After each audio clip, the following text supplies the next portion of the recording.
Policing मध्ये आणि विशेषतः गुन्हे विषयक आणि सामाजिक व्यवस्था कायम ठेवण्यासाठी मदत केली अशी पोलीस पाटील, महिला आणि पुरुष तीन प्रातिनिधिक स्वरूपात आम्ही त्यांचा सत्कार केलेला आहे.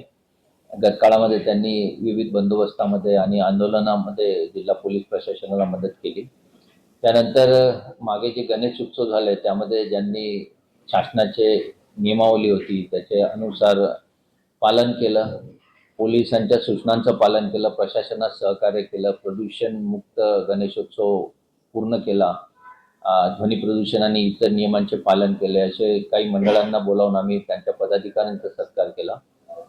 त्यानंतर जिल्ह्यातले ज्यांनी उत्कृष्ट तपास केले, क्लिष्ट आणि गंभीर गुन्हे होते ज्याच्यामुळे नागरिक चिंतित होते, त्या गंभीर गुन्ह्यांचे उघडकीस आणण्याकामी ज्या पोलीस अधिकारी अंमलदारांनी आणि त्यांच्या चमूंनी प्रयत्न केले, गुन्हे उघडकीस आले, आरोपी अटक झाले. त्याशिवाय दोषसिद्धी झाली. काही गंभीर गुन्हे आहेत ज्याच्यामध्ये कन्व्हिक्शन झाले, भरपूर गुन्हे कन्व्हिक्शन झाले, परंतु त्याच्यातले मोजके गुन्ह्यांचे, चांगल्या गुन्ह्यांचे जे क्लिष्ट आणि गंभीर होते, गुंतागुंतीचे होते, ते उघडकीस आणण्यासाठी ज्यांनी परिश्रम घेतले असे अधिकारी, अंमलदार आणि त्यांच्या पूर्ण चमूचं अभिनंदन आणि कौतुक आज करण्यात आलेलं आहे, जेणेकरून इतर पोलीस पाटील, इतर गणेश मंडळ किंवा इतर आणखी सामाजिक मंडळ आहेत आणि आमचे अधिकारी अंमलदाराच्या सगळ्यांना त्याच्यातून प्रोत्साहन मिळेल, हुरूप मिळेल आणि सोलापूर जिल्ह्यातल्या जनतेची आणखी चांगल्या प्रकारे आम्हाला सेवा बजावता येईल.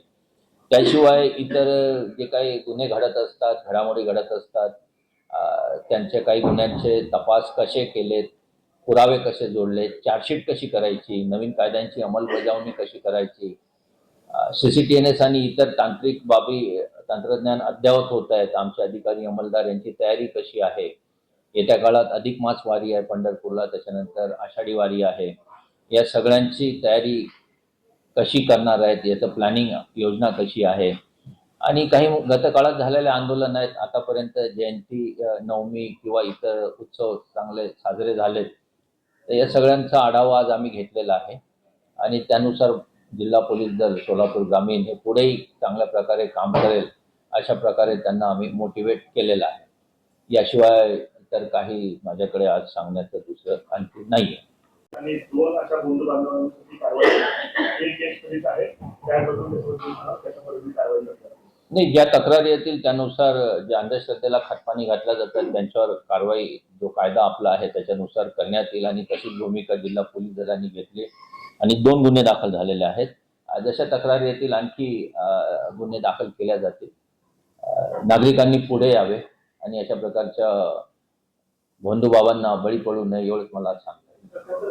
बंधुभावांच्या माध्यमातून आर्थिक उलाढाल जे आहे ते जमिनीसारखे व्यवहार जे आहेत ते मोठ्या प्रमाणात होत आहेत. कोट्यवधींची उलाढाल त्या माध्यमातून काय नक्की ह्या बंधुभावांच्या मागे कशा पद्धतीचा क्राईम घडतोय त्यांच्याकडून, याबद्दल काही विशेष आपण सांगू शकाल का?